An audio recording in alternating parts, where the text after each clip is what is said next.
કલ્પના કરો કે એક મહેનતુ પિતા જેણે ઘરથી હજારો માઇલ દૂર પોતાનું જીવન અમેરિકામાં બનાવ્યું છે, તે અચાનક ભારત આવે છે અને ભારતના રસ્તા પરની એક નાનકડી ભૂલને કારણે વિદેશી ધરતી પર ફસાઈ જાય. શું માત્ર એક સામાન્ય ટ્રાફિકના નિયમનો ભંગ તમારા સપનાઓને તોડી શકે છે, પરિવારને વિખેરી શકે છે અને તમને એ દેશમાંથી કાયમ માટે બહાર કરી શકે છે જે તમારું હવે વિશ્વ બની ગયો છે? આજે અમે એક એવી ચોંકાવનારી વાતનો પર્દાફાશ કરીશું જ્યાં માત્ર એક ખોટી બાજુ વાહન ચલાવવાના કેસને કારણે એક સામાન્ય વ્યક્તિ માટે દેશ નિકાલ એટલે કે ડિપોર્ટેશન અને કાયદાકીય લડાઈનું દુઃસ્વપ્ન ઊભું થયું છે. તૈયાર રહો, કારણ કે આ વાત તમને વિચારવા મજબૂર કરી દેશે કે એક નાની ભૂલ તમને કેટલી હદે નીચે ખેંચી શકે છે. વિદેશમાં રહેતા ભારતીયોએ હંમેશા સજાગ રહેવું પડશે. આજે વાત કરવી છે 46 વર્ષના મોહન સુરતીની, જેમણે અમેરિકામાં 2 દાયકાથી વધુ સમય વિતાવ્યો છે અને પોતાનું જીવન બનાવ્યું છે.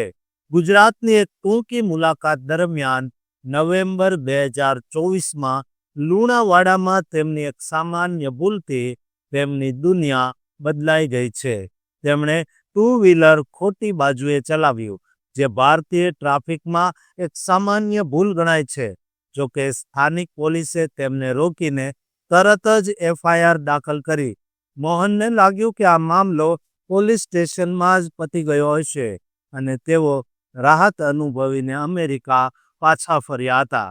હવે વાત ત્યાં અટકી છે કે મોહનનો પાસપોર્ટ જાન્યુઆરી 2026માં સમાપ્ત થવાનો છે, પરંતુ અમેરિકામાં તેમનું વર્ક પરમિટ સપ્ટેમ્બર 2025ના રોજ સમાપ્ત થઈ ગયું છે.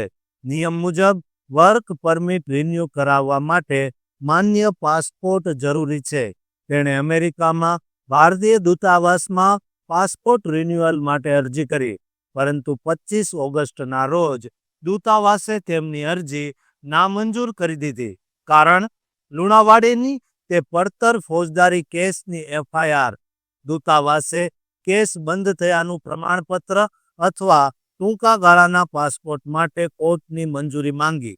આ નાનકડી ભૂલ હવે મોહનના જીવન પર જોખમ ઊભું કરી રહી છે. માન્ય પાસપોર્ટ અને વર્ક પરમિટ વિના તેમને અમેરિકામાંથી દેશ નિકાલ કરી શકાય છે અને ભવિષ્યમાં પ્રવેશ પર કાયમી પ્રતિબંધ મૂકી શકાય છે. 25 વર્ષની મહેનત અને બલિદાન એ ટ્રાફિક નિયમ ભંગને કારણે જોખમમાં છે. તેઓ હાલમાં ભારતમાં આવીને કેસનો સામનો પણ કરી શકતા નથી, કારણ કે તેમને આવવા માટે પાસપોર્ટની જરૂર છે. મોહનની પત્નીએ તેમના વતી ગુજરાત હાઈકોર્ટમાં તાત્કાલિક અરજી દાખલ કરી છે. વકીલે દલીલ કરી છે કે આ નામંજૂરી અન્યાયી અને વધુ પડતી સખત છે. તેઓ કોર્ટને પ્રાદેશિક પાસપોર્ટ કાર્યાલયને માન્ય પાસપોર્ટ અથવા ઓછામાં ઓછા ટૂંકા ગાળાનો પાસપોર્ટ આપવાનો નિર્દેશ આપવા વિનંતી કરી રહ્યા છે.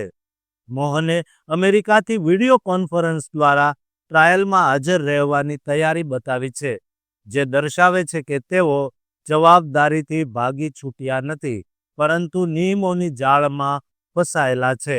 મોહનની આ વાત વિદેશમાં રહેતા દરેક ભારતીય માટે એક ચેતવણી છે કે એક નાનકડી ભૂલ પણ કેટલું મોટું સંકટ લાવી શકે છે.